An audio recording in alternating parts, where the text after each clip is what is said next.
Temos visto em outro vídeo que durante o tempo dos apóstolos havia o comportamento dos nicolaítas, ou seja, os cleros. Vimos também que após o comportamento dos nicolaítas, Pérgamo pecou grandemente introduzindo o mundo na igreja. Depois dos nicolaítas veio Jezabel e, na mesma época, os ídolos foram introduzidos na igreja.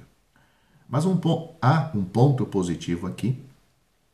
Em Tiatira, vemos o julgamento de Jezabel, seu confinamento em uma cama para que ela não se mova. Também vemos que seus seguidores um dia serão mortos. Essas profecias ainda não foram cumpridas, mas serão na época da queda da Babilônia, registrada no capítulo 17 de Apocalipse. A história de Tiatira começou desde o tempo em que Jezabel impropriamente introduziu ídolos na igreja e continuará até que ela receba o julgamento. Devemos ver uma coisa: quando a igreja, na sua contínua queda, passa dos nicolaítas para o estágio de Jezabel, Deus não pode mais tolerá-la. Assim, aqui vemos o surgimento de Sardes. Sardes quer dizer os remanescentes. A igreja de Sardes é a reação de Deus a Tiatira. A história de reavivamento nas igrejas pelo mundo todo indica a reação divina. Sempre que o Senhor inicia uma obra de reavivamento, ele está reagindo. A reação de Deus é a restauração do homem. Devemos conservar em mente com firmeza este princípio, porque o Senhor viu a condição de Tiatira. Sardes apareceu. Em Apocalipse, várias igrejas estão aos pares. Sardes está junto com Éfeso, Filadélfia está junto com Esmirna e Laodiceia com Pérgamo. Apenas Tiatira permanece só. Em Sardes, o Senhor diz que seu nome é aquele que tem os 7 Espíritos de Deus e as 7 estrelas. A epístola a Éfeso diz que a mão direita de Deus segura 7 estrelas, enquanto que em Sardes ele diz que tem as 7 estrelas. Éfeso é o enfraquecimento depois dos apóstolos, ou seja, a mudança de algo bom para mal. Sardes é a restauração de Tiatira, ou seja, a mudança de algo mal para bom. Ter obras, mas não amor, de Éfeso, vivos no nome, mas mortos na realidade, é Sardes. Então, ter obras e não amor é Éfeso. Portanto, estas duas são um par. Aqui o Senhor manifesta-se como aquele que tem os 7 Espíritos. Os 7 Espíritos de Deus são enviados de Deus ao mundo para trabalhar, e isto se refere à obra da vida. As 7 estrelas em Éfeso refere-se ao mensageiro. Aqui, elas se referem à iluminação. A obra de restauração é parte do Espírito e parte na luz. Sardes é similar a Tiatira no que diz respeito a representar um longo período da história, desde as igrejas reformadas até o Senhor voltar.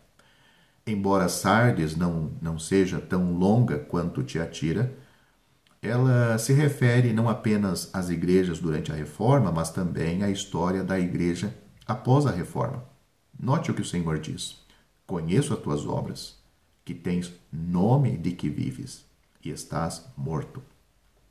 Sê vigilante e consolida o resto que estava para morrer, porque não tenho achado íntegras as tuas obras na presença do meu Deus. Lembra-te, pois, de como tens recebido e ouvido, guarda-o e arrepende-te.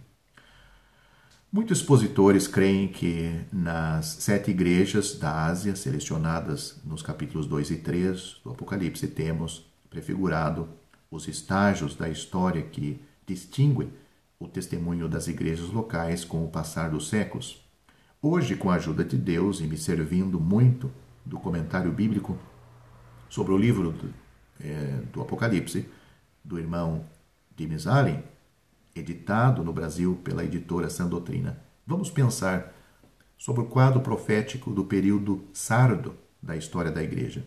O período deste quadro, o período que é formado pelo quadro profético, durará e vai durar desde o ano 1517 até o arrebatamento. Então, tudo que vemos profeticamente começou no ano 1517 e vai até o arrebatamento. Para lhe ajudar, vamos ler, como temos feito nos outros vídeos, vamos ler o que está registrado sobre estas igrejas no capítulo 3 do Apocalipse, começando no versículo 1. Note o que é dito.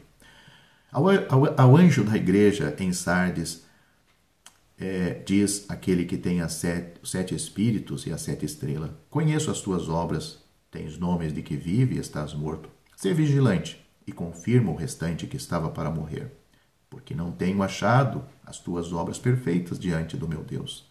Lembra-te, portanto, do que tens recebido e ouvido, e guarda-o, e arrepende-te. Pois se não vigiares, virei como um ladrão, e não saberás a que hora sobre ti virei. Mas também tens em Sarde algumas pessoas que não contaminaram as suas vestes, e comigo andarão vestidos de branco, porquanto são dignas. O que vencer será assim vestido de vestes brancas, e de maneira nenhuma riscarei o seu nome do livro da vida.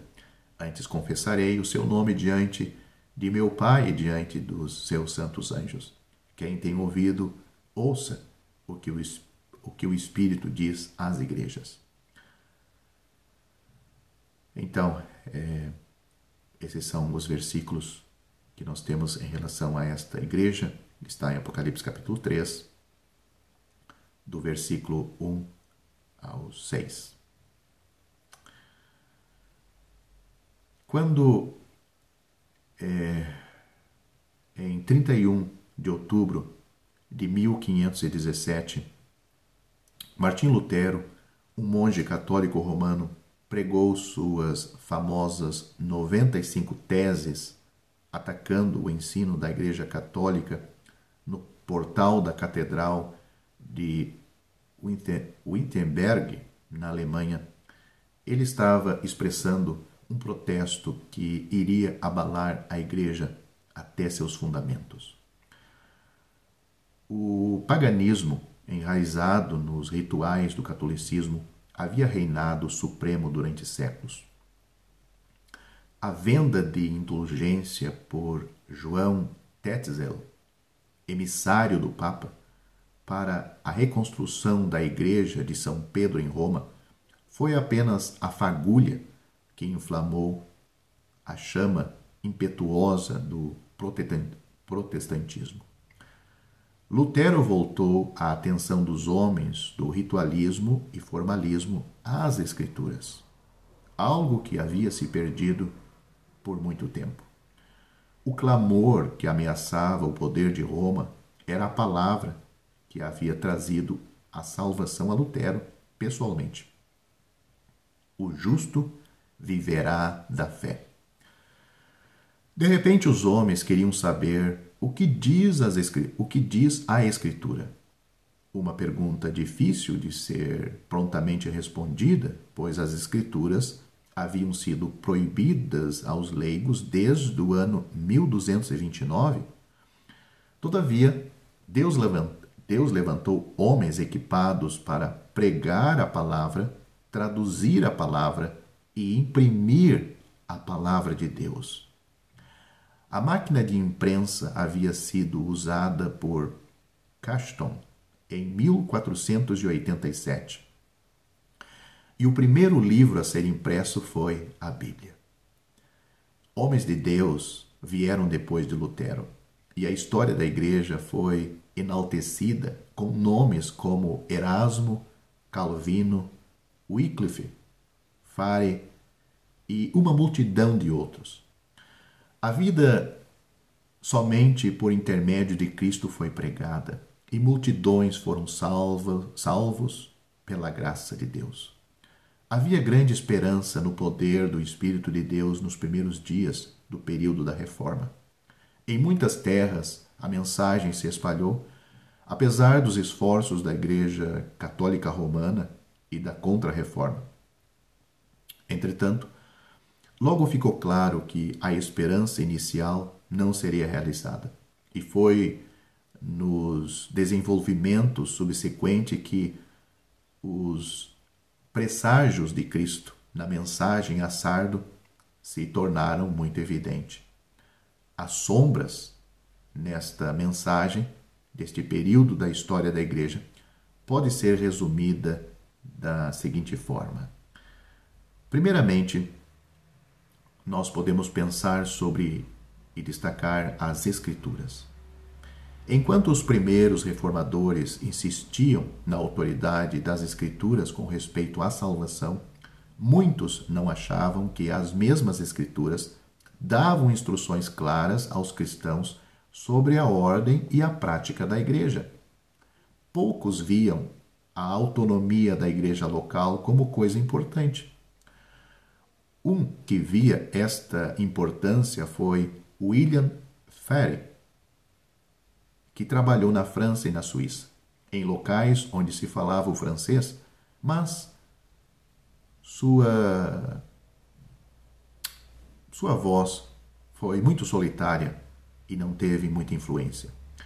Quando confrontados com a oposição papal, a reação natural foi unir as igrejas numa organização nacional modelada, em grande parte, na Igreja Romana. Quando ameaçado por exércitos enviados pelo decreto do Papa, Lutero buscou a ajuda dos príncipes alemães e abriu o caminho para as igrejas do Estado, apoiadas pelo poder político e militar. Os homens acharam que era mais fácil confiar em homens do que depender no poder do Espírito de Deus. Eles preferiram contar com a intriga humana e força física. Apesar da sua afirmação sola escritura, a escritura não era o suficiente. Como resultado, a obra permaneceu incompleta. O segundo ponto que podemos avaliar desta época foi as obras incompletas. Com a falta de obediência às Escrituras e ao Espírito de Deus, não tendo autoridade absoluta, ficou claro que o resultado seria o estabelecimento de estruturas hierárquicas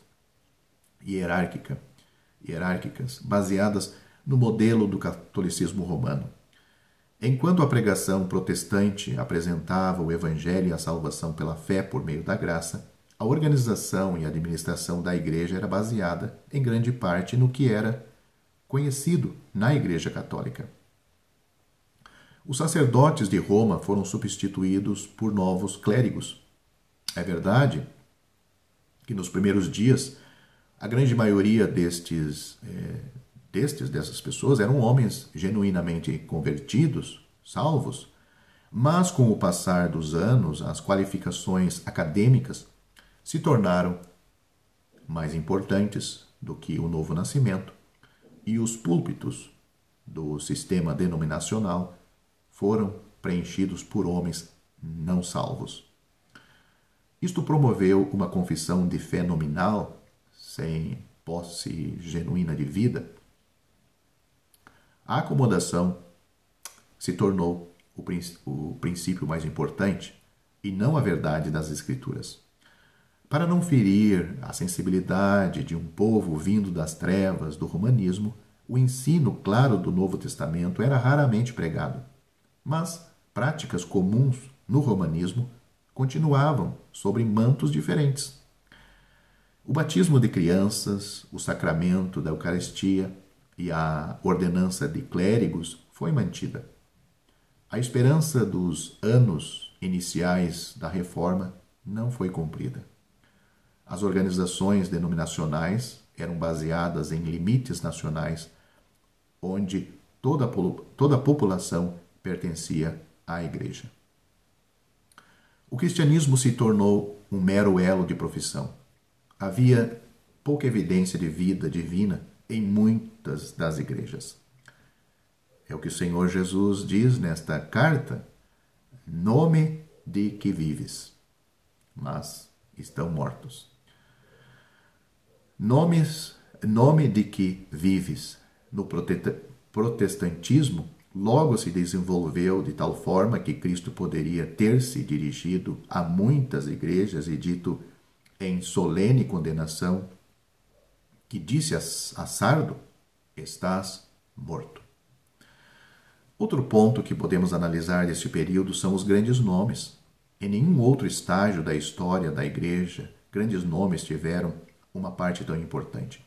Alguns destes homens foram grandes servos de Deus no seu dia. Entretanto, infelizmente, o registro da história mostra que seus nomes foram usados para dividir os cristãos, e o resultado foi inevitavelmente o surgimento de denominações vindas de denominações. Lutero deixou o luteranismo. Calvino deu à história o calvinismo. E Wesley fundou a doutrina metodista. Cada organização desenvolveu sua própria estrutura, construiu suas próprias magníficas catedrais e igrejas, criou sua própria liturgia com referência mínima às Escrituras. Diferente do romanismo, mas tendo suas raízes nela, esta grande estrutura protestante parecia muito imponente, mas, como a igreja antiga de Sardo, levava consigo, em cada denominação, uma fraqueza inerente que provou ser fatal. A organização da igreja dependia do treinamento e educação de um clero adequado. Estas precisavam ser formadas em faculdades e colégios, onde nos primeiros dias o corpo docente era formado por, sem dúvida, e talvez homens salvos. Com o passar dos anos, os primeiros professores foram substituídos por outros que não tinham as mesmas convicções. Dentro de uma geração, aquilo que havia começado como uma escola evangélica e conservadora se tornou liberal, as escrituras foram questionadas e em seguida negadas. Com os homens incrédulos ocupando os púlpitos, o gnosticismo e ateísmo invadiram a igreja e meros professos ocuparam os bancos. Não é de se admirar que o Senhor, como nós temos aqui descrito, na carta dirigida a esta igreja, o Senhor virá como ladrão para o denominacionalismo. A maior parte deles nunca conheceu a vida eterna. O livro de registro de membros de uma igreja tem pouco a ver com o livro da vida. Note que o Senhor menciona o livro da vida. O quarto ponto que podemos analisar neste período é um remanescente. Pois vemos que, no entanto, no meio de tanta profissão nominal, Cristo ainda tem algumas pessoas que o conhecem pessoalmente, que andam separados de toda a morte ao seu redor. O ritualismo e racionalismo podem prevalecer em muitas denominações, mas Cristo na era Sardo tem os que andam com ele, e estes vencedores ele alegremente confessará diante de seu Pai num dia ainda vindouro. Note o que é dito: quem tem ouvidos, ouça o que o Espírito diz às igrejas. O Senhor está falando, não está falando apenas à Igreja Católica Romana, mas também a todas as igrejas. Nas primeiras 3 epístolas ou cartas, o chamado ao vencedor vem após quem tem ouvidos ouça. Primeiro lemos quem tem ouvido ouça. Quem tem ouvidos. E então vemos a palavra ao vencedor. Mas a partir de Tiatira, a ordem invertida. Isso prova que as 3 primeiras igrejas são um grupo, enquanto as 4 últimas são outro. Há uma diferença entre os 2 grupos. Antigamente, foi depois que a época de Éfeso passou que a igreja de Esmirna veio. E depois que passou Esmirna, veio Pérgamo. E depois que passou Pérgamo, veio Tiatira. Mas agora, não é quando Tiatira se vai que Sardes vem. Tiatira continuará até que o Senhor volte. Não é quando Sardes passa que Filadélfia vem. Vem, nem quando Filadélfia se vai é que Laodiceia aparece. Sardes, Filadélfia e Laodiceia também continuarão até que o Senhor Jesus volte. Todas as 3 primeiras vieram e foram-se.